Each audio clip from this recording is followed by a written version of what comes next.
2021 വീണ്ടും തെരഞ്ഞെടുപ്പ് വന്നു. ഞങ്ങൾ പരസ്യമായി നിയമത്ത് പറഞ്ഞു, ഈ അക്കൗണ്ട് ഞങ്ങളിവിടെ പൂട്ടിക്കും.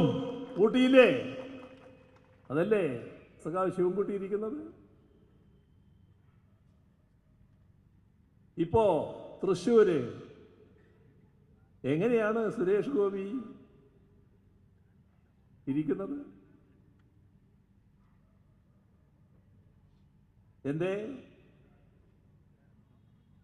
കോൺഗ്രസിന്റെ വോട്ട് എവിടെ പോയി?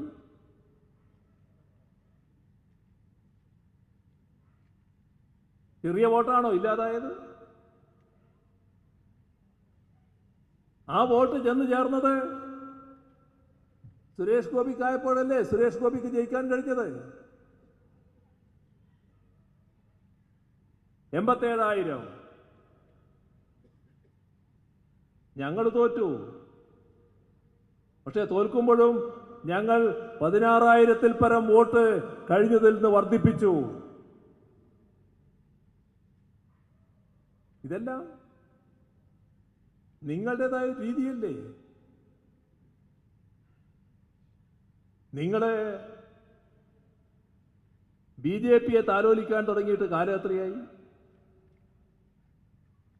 നേരത്തെ പറഞ്ഞ 57-ലെ ഗവൺമെന്റിനെ പിരിച്ചുവിട്ട് 60-ൽ തെരഞ്ഞെടുപ്പ് നടന്നപ്പോൾ സഖാവ് EMS പട്ടാമ്പിയിലായിരുന്നു മത്സരിച്ചത്. ആ പട്ടാമ്പിയിൽ മത്സരിക്കുമ്പോൾ അവിടെ ജനസംഘത്തിനൊരു സ്ഥാനാർത്ഥി ഉണ്ടായിരുന്നു, കോൺഗ്രസിനും സ്ഥാനാർത്ഥിയുണ്ട്. ജനസംഘ സ്ഥാനാർത്ഥിയെ ജനസംഘം പിൻവലിച്ചു. അന്നത്തെ ജനസംഘത്തിന്റെ നേതാവ് ദീനദയാൽ ഉപാധ്യായ പട്ടാമ്പിയിൽ പറന്നെത്തി EMSനെ പരാജയപ്പെടുത്താൻ കോൺഗ്രസിന്റെ സ്ഥാനാർത്ഥിക്ക് വോട്ട് ചെയ്യാൻ അഭ്യർത്ഥിച്ചു.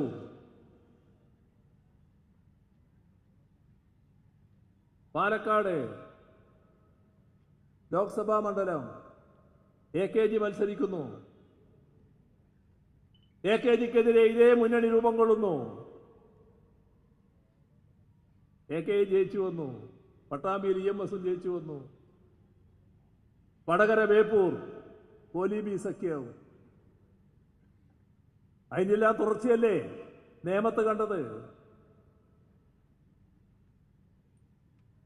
4 വോട്ടിന് വേണ്ടി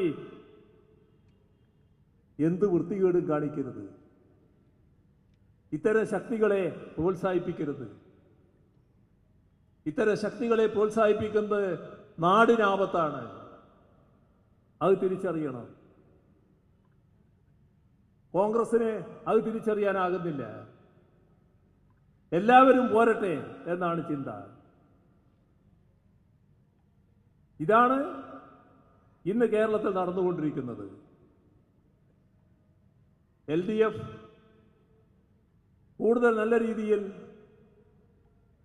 മുന്നോട്ട് പോകണമെന്ന് തന്നെയാണ് ജനങ്ങൾ ആഗ്രഹിക്കുന്നത്. അതിലേറ്റവും ശക്തമായി ഇടപെടേണ്ട പാർട്ടി CPIM ആണ്. നല്ല രീതിയിൽ ജനങ്ങളുമായി ബന്ധപ്പെടാനും കാര്യങ്ങൾ വിശദമായി ജനങ്ങളിലേക്ക് എത്തിക്കാനും പാർട്ടി സഖാക്കൾ സന്നദ്ധമാകണം എന്നുകൂടി അഭ്യർത്ഥിച്ചുകൊണ്ട് മറ്റ് കൂടുതൽ കാര്യങ്ങളിലേക്ക് കടക്കാതെ ഈ പൊതുസമ്മേളനം ഉദ്ഘാടനം ചെയ്ത് അറിയിച്ചുകൊണ്ട് അവസാനിപ്പിക്കുന്നു. നിങ്ങൾക്കെൻ്റെ അഭിവാദ്യങ്ങൾ.